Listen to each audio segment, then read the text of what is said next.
can you just tell us again what's going on? You've been beaten up by your brother? Is that correct?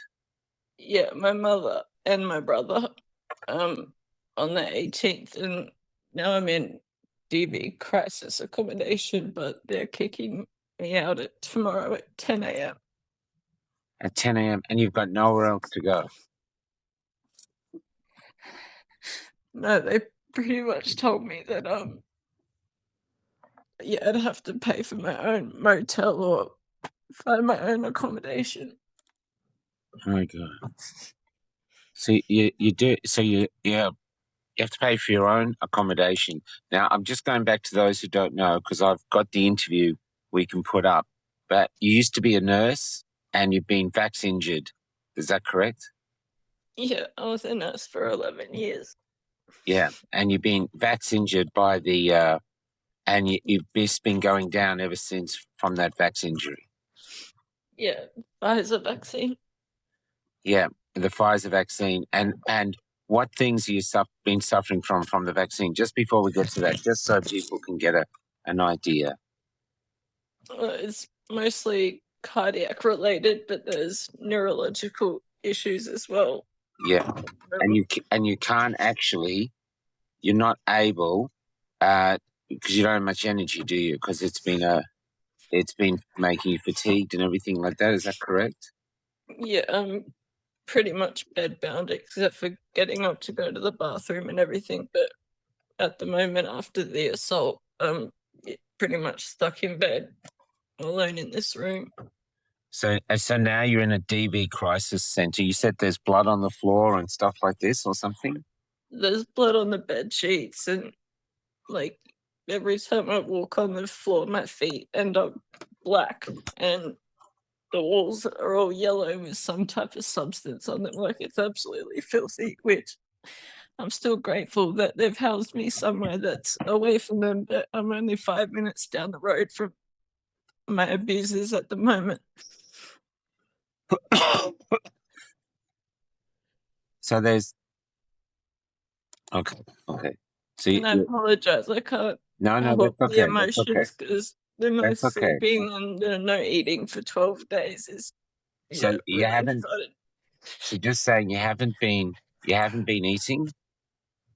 I haven't had any solid food for about 12 days. Wow. Okay. Especially with the pots. That's incredibly dangerous. Yeah. And so you haven't been eating for 12 days, and they're about to kick you out because they've got nowhere else to put you, and so you've got to find accommodation by yourself. And that right now, as we're talking, you're about to call a hospital because you said you think your hip's broken. Yeah, I'm pretty sure it's either broken or there's a soft tissue injury, something like that. And now you're a nurse, so you'd know these things, correct? Yeah. Yeah. I definitely wouldn't go near a hospital, especially after my experiences with the vaccine and things like that, if I didn't have to. So, Yeah. I just know that, and I also need, because there's a police protection order in place, I need all of this documented for court. Yeah.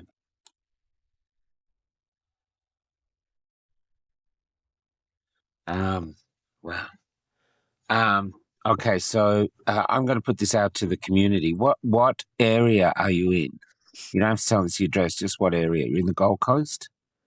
No, I'm in Toowoomba currently, but I would rather get away from Toowoomba because I don't want to be near my mother or my brother. So you're in Toowoomba, and right now what you're looking for is just a place to stay that's safe, and that's about it.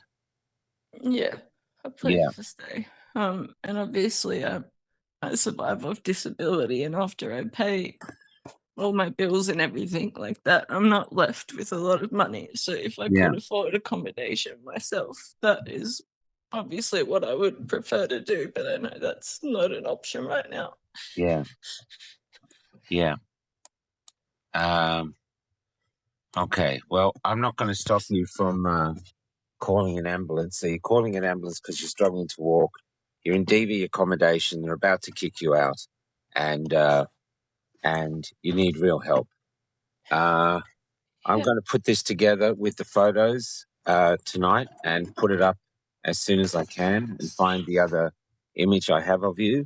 I want you to stay in touch, okay? Yeah, Mhm. I'll do my best. Just stay in touch, even just with text, okay? Because, Yeah. yeah, uh, And obviously, I'm not the kind of person that accepts help very often, but I know. obviously, I'm desperate at the moment. So, yeah, I'm not sure what else there is to do, but I guess step number one is to get the medical care so I can, like, finally eat and sleep and get my hip looked at. Yeah, yeah, yeah. That's what you should do. That's really what you should do. Um, all right. Okay, Eden. I'm going to get you to call a hospital now and call the ambulance and go there. And Yeah. I'm going to get this ready to put out. Okay, so you stay in touch. All right. Oh, well, thank you very much. I No, appreciate it. no worries. Okay, you stay in touch and we'll see what we can do. Okay. I'm just going to Thank press. you.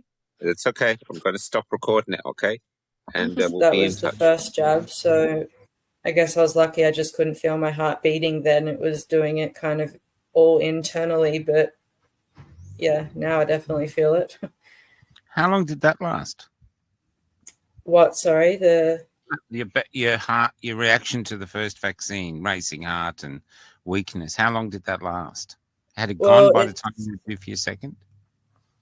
yeah, it was pretty much long gone by then. It lasted for about, like, it settled down immensely that evening. I stayed in emergency for a good few hours, I believe, and then did go home.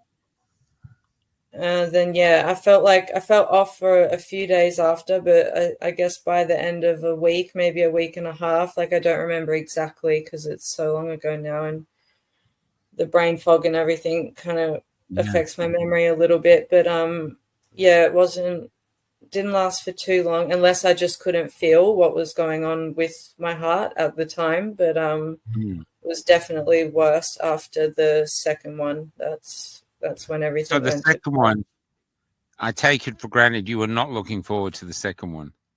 No, not at all. No, and I tried to get out of it. I kept trying to like put it off, like Did you tell them you'd maybe. had an adverse reaction to the first one, and didn't that give you any leeway not to take the second?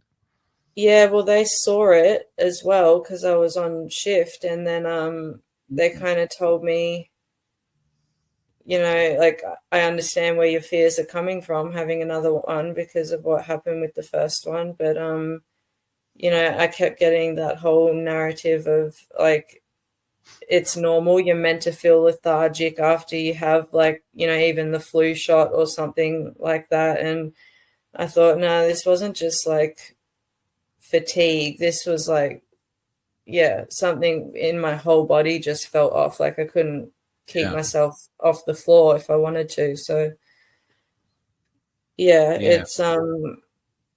but yeah, like I said, that kind of did disappear over a course of X amount of days, weeks afterwards. And then I was all good up until, yeah, having that second one. So what happened with the second one? Were you on shift again? Yeah, I was. And yeah, it was like, I think it was in the middle of my shift. Again, I can't remember exactly, but it was, yeah, during my shift, and I went and had it. And this time I didn't come back to the unit because I think I had the reaction. It started maybe 20, 25 minutes after the second one. So then I was taken from like the little waiting bay where they make you wait to see if you're going to have an anaphylactic reaction or something like that. Yeah. Taken into another room to lay down on a bed. And then, yeah, like I didn't really know what was happening. Like my brain had just gone to total like, mashed potatoes. It was just, I don't even, yeah, I remember them asking me like, how'd you get here today? And I didn't know whether, like, I always drove, like there was never really another way that I got to work. I always drove, and I was just like, oh, I could have caught the tram or I could have driven. Like, I'm not really sure. But a lot of that's a blur. A lot of it's a blur until we fast forward down to when I was actually in the emergency department. And then I remember being quite,